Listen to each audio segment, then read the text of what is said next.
Hello everybody and welcome to Nathan on Shuffle and to a little bit of a special episode today. Basically, I'm just going to talk about one of my favorite artists in music, the one who brought me into the fold of progressive rock, really, and it's Neal Morse. I love his music. I love everything about what he does, his whole aesthetic.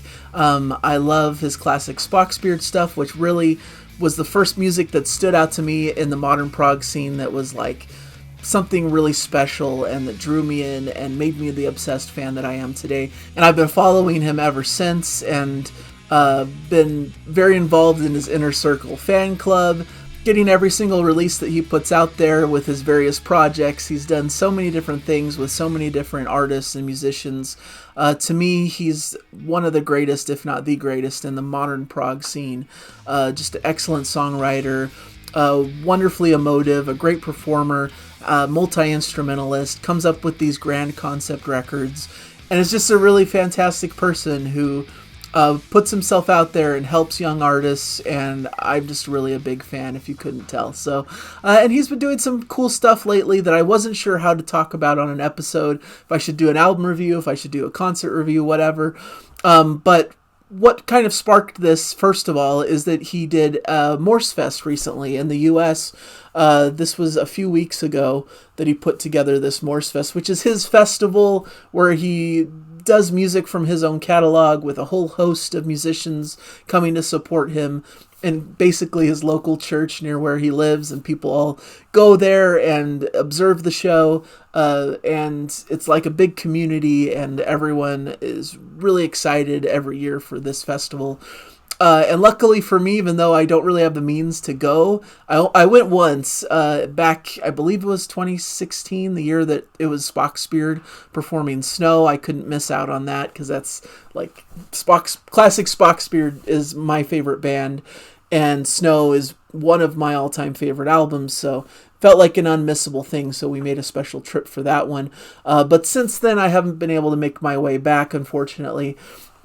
But lucky for me, ever since I believe, like the pandemic, they've done a live stream of these Morsefests. So I've been able to watch them from home, live streaming it to my home TV. So it's been really fun to be able to sit back in the comfort of my living room and observe these concerts. But also he comes out later with Blu-ray discs, so you can watch it on Blu-ray and have it forever in the collection. And that's much appreciated as well. And I, of course, watch the show. I buy the live stream and watch it when it comes out, and then later get the Blu-ray and watch it all over again and re-experience it. And that's just really fun for me to do. As for this Morsefest that just happened, it was 3 nights. Usually it's 2 nights. I believe this is the first time they're expanding it to 3 nights. The first one was Neal Morse and the Resonance, who recently had their album No Hill for a Climber, came out about a year ago now. And it's a fantastic group of musicians, young guys who are playing with Neal Morse. They have a lot of fire and energy, and they basically played the full album, along with, I believe, a Styx cover, was a lot of fun. So, and they just have a lot of fun together, and it's a really cool band. The opening act that night was actually Emerald City Council, Brent Bristow's group. Fantastic retro prog as well, very much in that Kansas Styx Toto kind of style, like AOR mixed with prog, and some really cool epic pieces of music. Jake Livgren on vocals, who of course is related to Carrie Livgren from Kansas, so you got a little bit of a family connection there. And they did an excellent job as well. Kind of a last-minute replacement. I believe it was supposed to be Cheetos Magazine, who couldn't perform at the last minute, couldn't come into the U.S., I think. I think they're going to be part of the U.K. shows, but not in this U.S. Version that just happened. So, and then the second night was Cosmic Cathedral, which is Neal's group. They put an album earlier this year. It has Phil Keaggy, and it has Chester Thompson on drums and Byron House. So kind of a cool group of more seasoned musicians doing almost a more yacht rocky, kind of jazzy inspired selection of songs, but still with that signature epic Neal Morse style. They did an incredible job. I was really surprised with how cool that was. That came off. You know, there were some sloppy moments and stuff. You know, this was like their first ever show, so you can kind of excuse some of that. But when they were in the pocket, they were really in the pocket and had some of the best moments across the whole show. across the whole Morsefest.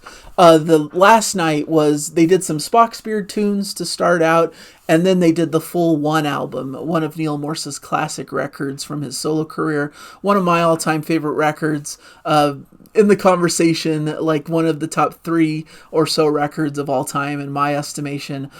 And it was performed to perfection. It was absolutely fantastic and mind-blowing, as has been done in the past. I believe at the first Morsefest, he performed One in its entirety, Testimony and One, which are like his first 2 solo records after leaving Spocksbeard. So, fantastic event. It was really fun. You could tell probably the only negative was Neal Morse's vocals were pretty rough. He was obviously not feeling well, or, his voice was getting hoarse, probably from overuse over the whole week. He was practicing all of these concerts and, took on a lot for, one man to take on. And of course his vocals just kind of got ragged, and he had like almost no voice at certain points throughout the concert, but people stepped in to help him, and he was able to still bring his charisma and, his style. And I've heard that in the room at the actual concert, it wasn't as noticeable as it was on the live stream. It's almost easier on the live stream to kind of pick apart the little nitpicks of things that aren't perfect, the sound that isn't perfectly dialed in, the moments like I mentioned with Cosmic Cathedral where it was a little bit messy and they kind of lost the groove for a minute but brought it back. When you're in the room and you're feeling the magic of the concert itself, in attendance, I don't think those moments really had any kind of impact. People were just excited to witness it and were more forgiving and felt, the excitement and energy from the band. So that's a really cool thing that I experienced recently that I want to talk about. I bought the live stream and I just booked out those nights to kind of just sit and watch the show. My wife kind of came in and out of different shows depending on what she was up to. But it was a lot of fun to experience it that way. I kind of prefer almost watching concerts from my home because, I don't have to deal with all of the logistics of getting to some crowded city, having to drive far away from home, having to deal with crowds, and, trying to find good seats and getting my view blocked or having people near me who are talking too loudly or whatever else. There's so many different elements that can happen for someone who has a lot of anxiety like I do. Sometimes it's really difficult to be able to have a pleasant experience at a concert like that because there's so much going on, so many variables. I don't do well with crowds and all that kind of stuff. And I feel kind of awkward at shows that are more intense rock shows because I tend to take in music a lot more subdued and quiet, and I just kind of like to sit and close my eyes and just listen to the music, where other people get really into it, headbang, stand up and dance around and all that kind of stuff. And that's just not really how that's not how music kind of touches me, so to speak. I'm much more quiet and reserved and thoughtful and like to think about it as I'm listening. And I wonder if that's not really the greatest vibe for a band playing live to really feed off of. So sometimes I almost feel guilty that I'm just not a great concert goer in general. But that's a big aside. I don't, everyone's allowed to enjoy a concert in their own ways, right? I paid for a ticket just the same as anyone else who's there in attendance, so I shouldn't feel guilty about that. But aside from the Morsefest itself, I also picked up some of his latest releases that have come out. One being actually the previous year's Morsefest, which came out in this cool set. Multiple discs, a lot going on in this set. 6-disc set, I believe, 2 Blu-rays, 4 CDs, detailing the 2 nights of that Morsefest. The first night was DiVirgilio, Morse, and Jennings, kind of more of a folk trio.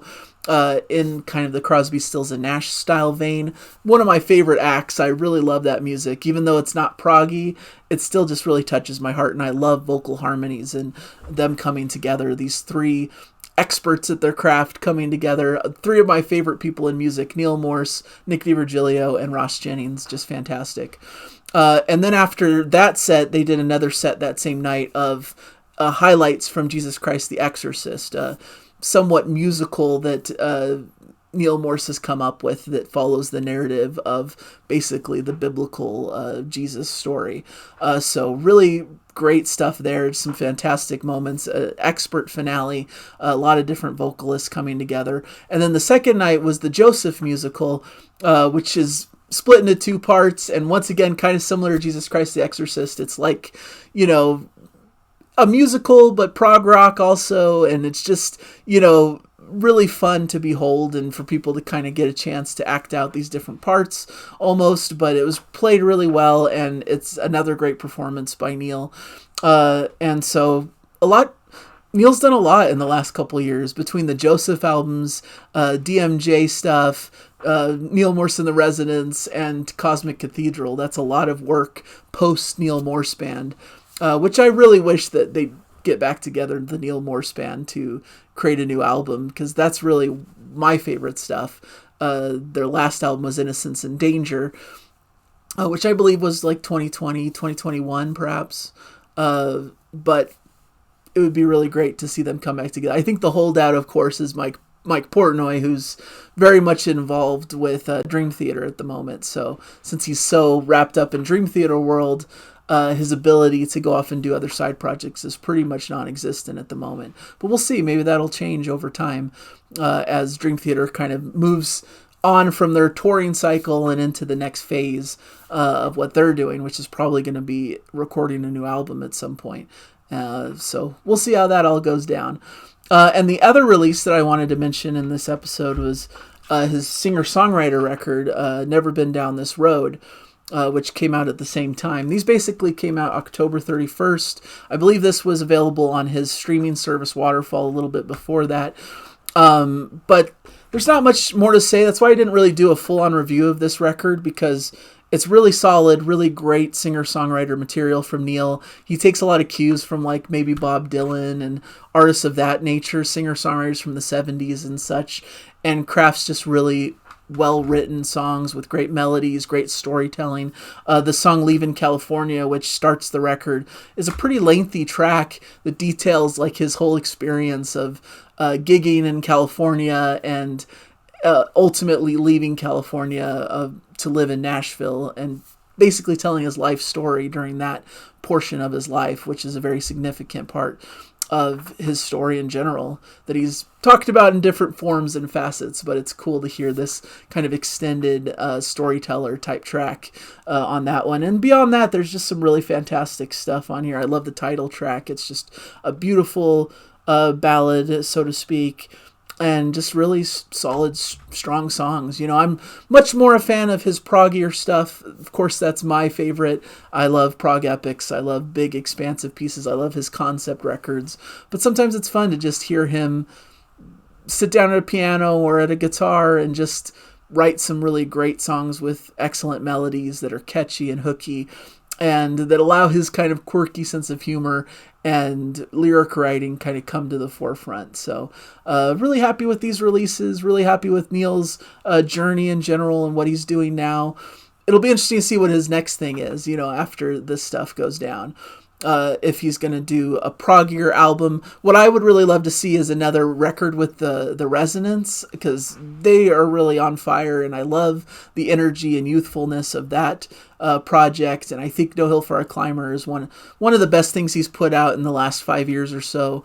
Probably my favorite Neal Morse related release since Innocence and Danger. So to see if he can't do pure Neal Morse Band stuff, that would probably be my second favorite option.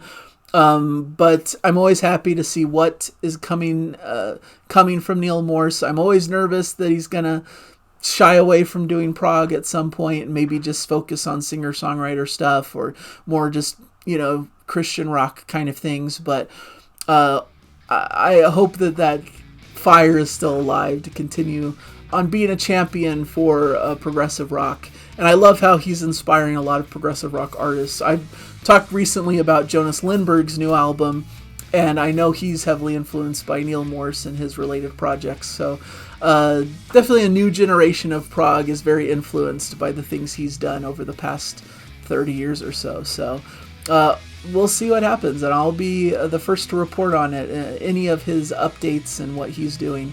I'm always excited to dive in more to all of his exploits and endeavors. So thank you guys for joining me. Kind of a random episode, just me talking about Neal Morse and what he's been up to. Hopefully you enjoyed this episode. Let me know in the comments, and hopefully you'll join me for future ones. Subscribe if you haven't yet, and I'll hopefully catch you guys in a future episode. Bye, everybody. Enjoy the music.